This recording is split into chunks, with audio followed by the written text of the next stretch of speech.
Good morning po yung lahat mga katres, Lotto Pinas, Luzon, Visayas, Mindanao. Panibago naman po tayong update para sa 2 PM do, no?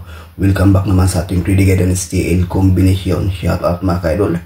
November 6 para sa ating regular update. Bago muna, recap natin ang result kahapon sa November 5 sa 2 PM 000, sa 5 PM 630, sa 9 PM 171, at sa 4 digit 0005, at sa 2 digit 4 and 13. So ayan po guys, ang kumpletong resulta na. Congratulations lang dyan sa may nanalo.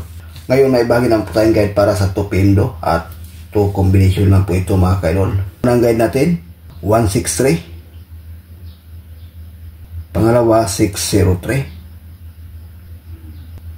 Target Rumble.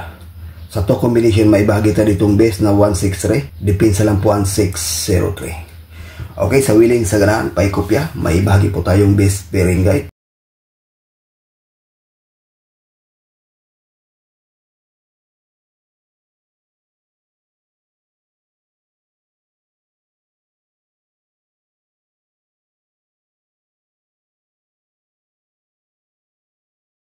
#140152. Yan po ating pairing guide para sa ngayong araw sa 3D National Luzon, Visayas, Mindanao. At dyan sa Minagria mahilig sa lasto, pwede rin ito mga kaidol. May ibagi po tayo ditong base pair na 14 at saka 01. At sa lasto, kayo nang bahala kung anong base nyong ipare sa 14 at saka 01 sa 3D.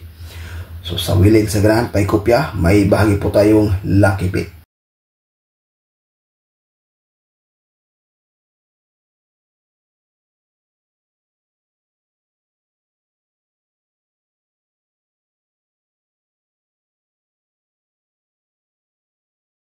#314 147 013 528 for combination sa ating lucky pick. May bahagi po tayo itong base mga kaidol na 314. So ayan po, maganda to sa pang 2 PM do at saka 9 PM. Pa-slide lang ang 147, itong 013 o 528 mga kaidol para sa pang 5 PM do. So ayan po guys, ang ating regular update para sa ngayong araw. Good luck and hope to win. Bye bye.